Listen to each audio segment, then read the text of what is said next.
you doing, YouTube? It's Will from Will Development, and this is my 268th weekly update. I'm going to turn this fan off real quick. Hot. Here we go. It's like buzzing, making noise. Kind of like, ugh, stop. So, this week has been much like every week will always be, but especially ups and downs. More up on this week for sure than downs, so I'm going to go ahead and call that a win and just take the blessing, so to speak, and not question it. Pressing this week went pretty well, starting off the week on Monday with, the hell did I do? I think I was at 140 for a set of 5 as my top set on standing press strict, and felt pretty good. Felt like I had a little more in the tank. Again, I'm not really pushing this super hard on the main movement, specifically with the press and specifically with the deadlift. Those are two main movements I'm not pushing very hard with. I'm pushing a little bit harder on the accessories on these rather than the main movement, just because the main movement is very important to me to keep a particular range of motion as well as a particular form on. So with that in mind, I'm not pushing it quite as hard as I could be. Never really pushing it past, like RPE like 7 or 8. If it's a 9, I usually, okay, this is going to be my top set, then I'll just do the same weight again. I don't want to compromise positioning or form specifically on either one of those exercises because they're very important to me to get down really good. That way, into the future, everything works out better with them.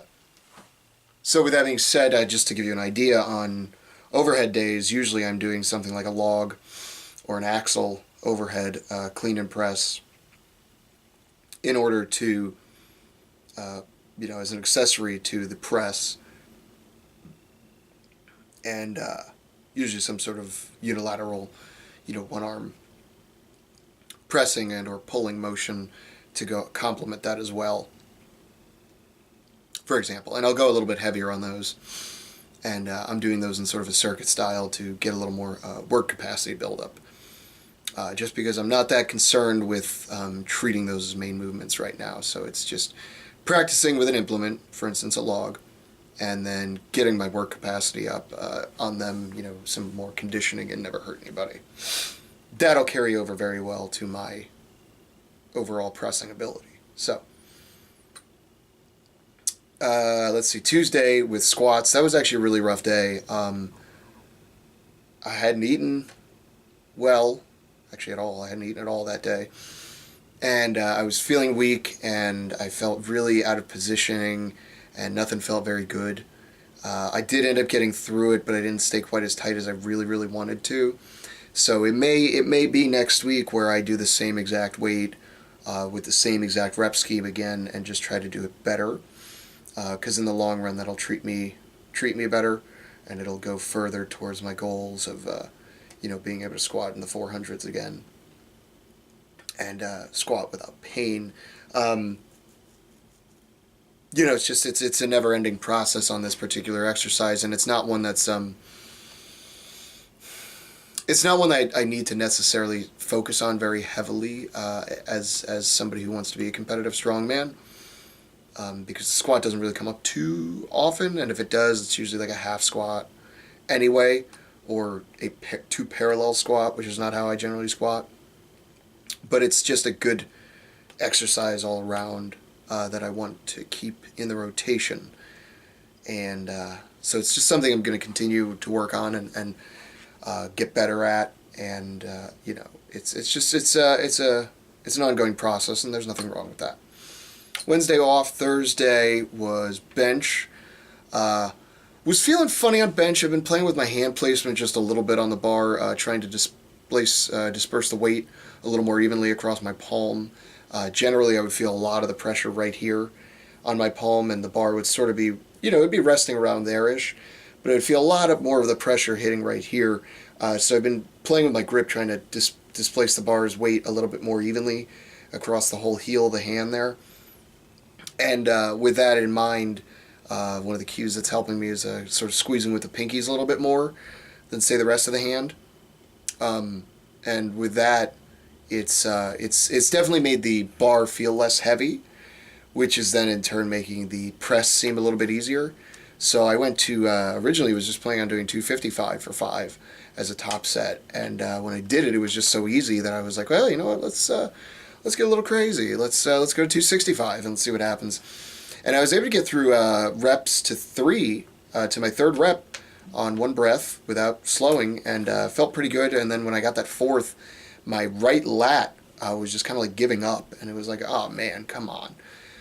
So I gave myself like a 4.2. I felt like I got, because I didn't necessarily need a rescue on that 5th rep, but it definitely wasn't all me at all. And then today, deadlifts went pretty good. Worked up to 265, a set of 265 by 5. I was planning on only going up to 250, but it just so happened I was working in with somebody else, and I was lazy, so it was easier to just throw 210s on there on top of the weight that was already on the bar, which loaded it up to 260. And I said, you know what, I think I can do this. It feels pretty okay. And I was pulling on a Olympic bar, which is a little more whipped than I usually normally use, and it was on Olympic plates, or bumper plates actually, which for 220 to 225 was on bumper plates, which definitely always makes the pull a little bit easier. So I'm not necessarily discounting my lifting today in that regard, but definitely going to be a little conservative next week. You know, I might not jump all the way to 275. I may just keep it at like 265 on my normal stiff bar with metal plates, you know, a little bit thinner, that tend to be a little bit tougher. You know, that being said, it's not like you know, I mean, I'm not playing with weights where it makes a huge difference, but you know, I'm trying to make this as challenging as possible. And what's the word? Conditions that presented themselves tonight were not the most challenging they could have been. I did make them a little more challenging by putting the 10s that I threw on the very outside of the bar, so you know, the weights, you know, 10 pounds on each side were a little further out. It doesn't make a huge difference. I wouldn't make the argument that it does, but you know,